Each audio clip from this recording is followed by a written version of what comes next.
So I'll be taking you now straight to the types of questions. So let me just quickly introduce the types of questions that will come for the IELTS that you will see.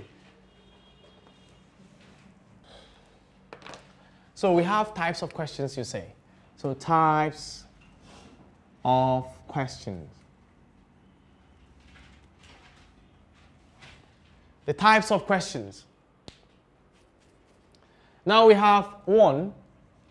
We have the multiple choice question.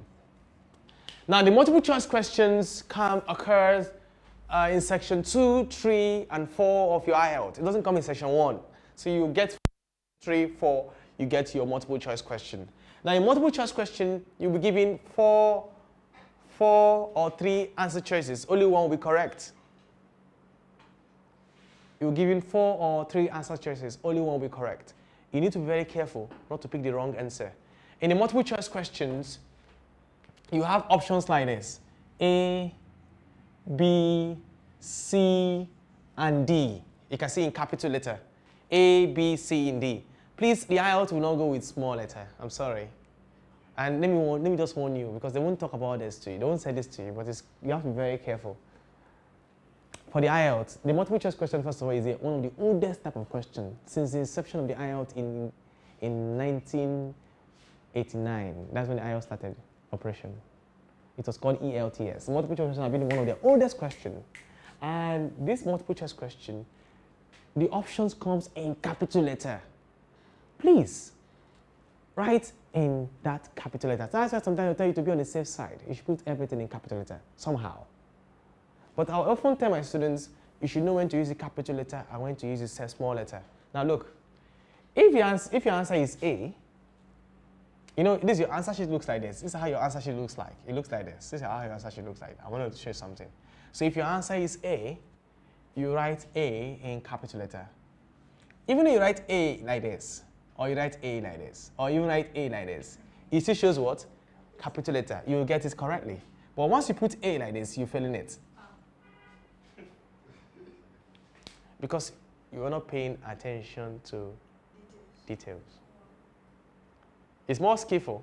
So be careful. I'm not saying like, okay, now see A, the same way to B. So B, it can be B like this. B, even if it's B tiny, it's still B. But let me warn you, be careful of what? C.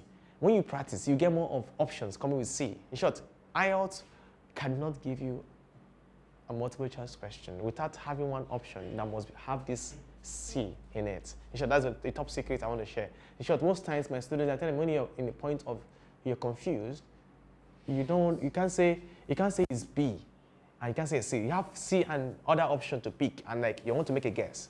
I often tell them that the chance is C. 90% chance you pick C, and you get it right. The IELTS cannot set question without having the option of C. The reason because they actually want the other way around. They want you to actually what? Drop a point. How? Let me tell you how they want you. For C, you know some of you are careless. You put C like this, or you put C like this, or put C like this. This all indicates what? A small letter, not according to what they gave you. So if you want to give a C, you know C doesn't change form. For this, it changed form. This changed form. This changed form. But this remains constant. So you can see this constant. So most of you are careless. So if your answer is C, you have to indicate in bold C. Then you're correct.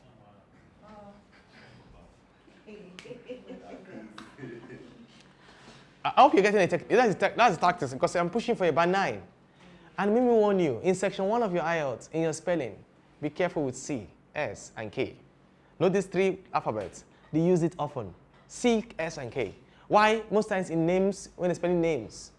So you know that S, the same shape with the small letter. If you're not careful to spell the S in the nice shape, you put yourself in trouble. So be careful with these 3 letters, C, S, and K.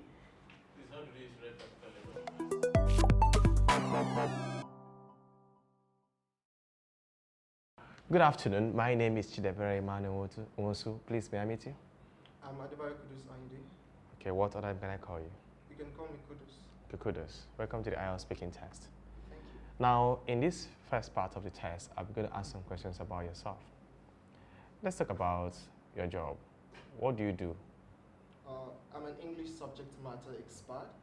I work with an edtech company in Lagos State where we build content for African secondary school learners. Okay, why do you choose this particular job? I've always been passionate about education and language. I try as much as possible to understand the intricacies of language, especially the social-linguistic aspects. So this has spurred my interest. What do you do every day? In my place of work? Yes, please. Okay, we build content, we develop question banks for African secondary school learners, and we also prepare students for international exams. Okay, what other work will you consider doing in the future?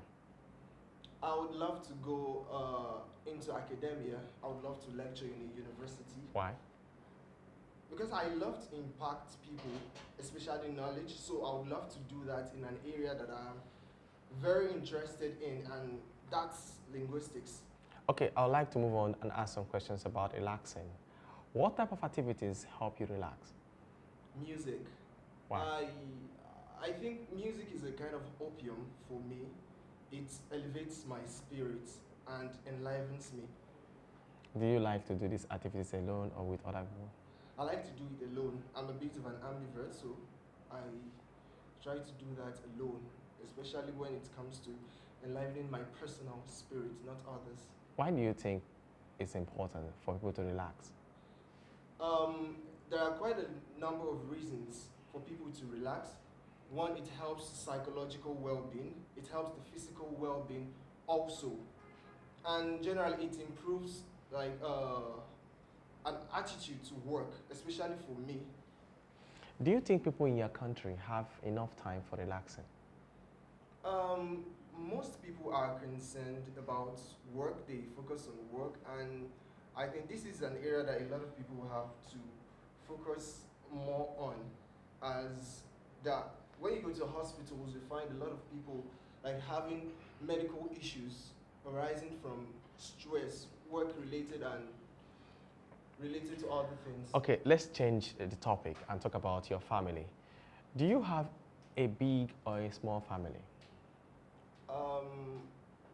I would describe my family as a big one. Why? Yeah, because I have an extended family, and both my mother's and my father's family are still alive. Do you live together or nearby? I live together with my immediate family, while my extended family live elsewhere. What activities do you like to do together? We don't really do activities together because my extended family lives elsewhere.